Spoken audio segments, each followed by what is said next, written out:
I went to our room to see him undressing. He removed his shirt before reaching for his singlet. He pulled that off too, and feasting his well-built body to my eyes, to which I gulped, he asked, "Return it just the way you saw it. How do you think that is possible?" "It's possible. I will just have it wed. When you took it out of there," he pointed at the walk-in closet, "was it wed? Have it been worn? You can't return it the way you saw it because you have already worn it. So it's not the way you saw it." I bit my lip, so that's it then. I took in a deep breath and let it out slowly. "I will replace it then. I will look for something exactly like it and replace it," I was saying when he suddenly started laughing, but I could tell it was a mocking laughter directed at me. "Replace it?" He laughed again. "I'm sorry, but all your wealth and that of your parents cannot buy this dress. And moreover, there is only of it. You can't see it anywhere. So how are you going to replace it?" he asked, staring at me with humor in his eyes, and stood akimbo. I tried to swallow his insult, but I just couldn't. "What do you mean by all my wealth and my parents? I am not poor. I can understand if you say there is only one piece of it, but not that I can't afford it." "Really? Then how about I call my designer to make it? Will you buy it from him?" he asked with a raised eyebrow. "Yes. How much is the cost?" I asked. "If I'm correct, I think it's between 200,000 or 300,000.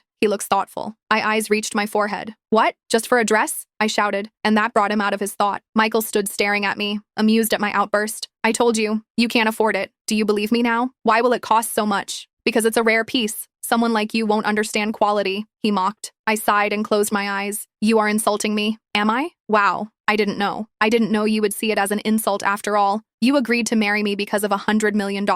I assumed that you were already making it obvious that you are poor. I mean, you didn't come with anything here. All the dresses that filled your wardrobe were provided by my mom. So I thought you already know of your condition." He smiled and picked up his shirt and singlet before walking to the walk-in closet. "You can keep the dress. I don't want it to seem like I'm a bad husband. At least you can brag that you have a dress that is only a piece in the world." He turned and looked at me again. "That reminds me, aren't you going to a teen art V with Minim Nate Tomro? You ran wear it. At least the ladies there understand quality. They will know what you are putting on with just a glance. Unlike you who didn't." He snarled and walked into the closet without looking back at me again. I couldn't keep the tears from falling then. I sat on the bed as it poured from my eyes like a river. This is the highest insult in my life, and to think I has to get it from my so-called husband. I stood up and rued to my wardrobe immediately and threw it open. I packed all the dresses there and dumped them on the bed. I sat in front of the now empty wardrobe and cried my eyes out. Michael walked out of the closet with a towel around his waist. He looked at the dresses on the bed and then at the crying eye and chuckled before walking into the bathroom like he had seen nothing. He came out minutes later to see everything just like it was before. He walked into the closet and dressed in his pajamas before walking out again. He packed all the dresses and dumped it on I's side in the bed before lying down and going to sleep. I stared at him with my tear-filled eyes and wondered why I ever fell in love with him.